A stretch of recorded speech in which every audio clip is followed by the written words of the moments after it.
आम तो आम, कई बार खास को भी पुलिस में रिपोर्ट दर्ज कराने के लिए जद्दोजहद करनी पड़ती है। ट्रकों पर ओवरलोडिंग के मामले पर कार्रवाई कर रही अंबाला की एडीसी और उनकी टीम पर 50-60 लोगों ने हमला कर दिया, लेकिन मंत्री की दखल के बाद ही मामला दर्ज हो पाया। सरकारी गाड़ी की हालत बता रही है कि कुछ ट्रांसपोर्टरों का कितना आतंक इस इलाके में है। लाठी डंडों और पत्थरों से गाड़ी की हालत कर दी गई। ये गाड़ी अंबाला की एडीसी और आरटीए प्रीति के स्टाफ की है, जिसके साथ वो ओवरलोडेड ट्रकों की जांच कर रही थी। बस यही कुछ ट्रक वालों को पसंद नहीं आया।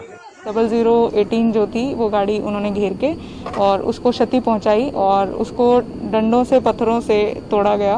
वहाँ पे उनके पास पेट्रोल की केनिया तक मौजूद थी, जिससे उन्होंने हमारी गाड़ी को क्षति पहुंचाने की कोशिश की और गाड़ी को तोड़ करके उन्होंने एक गड्ढे में फेंक दिया। और हमारे स्टाफ के ऊपर भी हमला हुआ, जिसमें मेरे गनमैन को और मेरे ड्राइवर को चोटें आई हैं।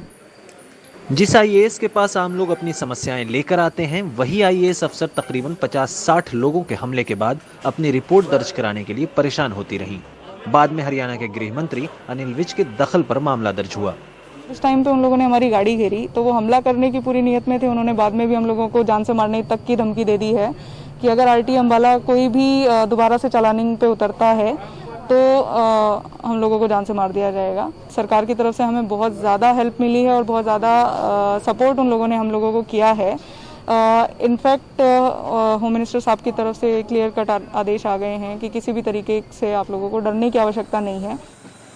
पुलिस ने मामला दर्ज कर लिया है और मामले की जांच जारी है।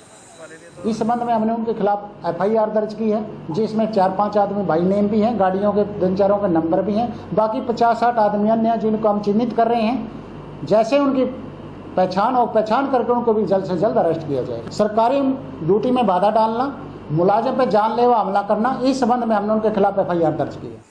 अब मामला सुर्खियों में आ गया है तो हो सकता है कि दोषियों पर कार्रवाई हो भी जाए, लेकिन सबसे बड़ा सवाल यह है कि आखिर ट्रांसपोर्टरों के हौसले इतने बुलंद कैसे हो गए हैं कि वो सरकारी ड्यूटी कर रही किसी आईएएस पर भी हमला करने से नहीं हिचकते हैं। एक आईएएस ऑफिसर ऑन ड्यूटी पे है, उस पे हमला होता है और उसके बाद इस मामले को दर्ज करने के लिए गृह मंत्री को दखल देना पड़ता है। ये कहीं ना कहीं दर्शाता है कि कैसे हरियाणा में अभी भी अपराधियों के हौसले बहुत बुलंद हैं। अंबाला से अंकुर के साथ चंडीगढ़ से मोहम्मद गजाली, एनडीटीवी इंडिया।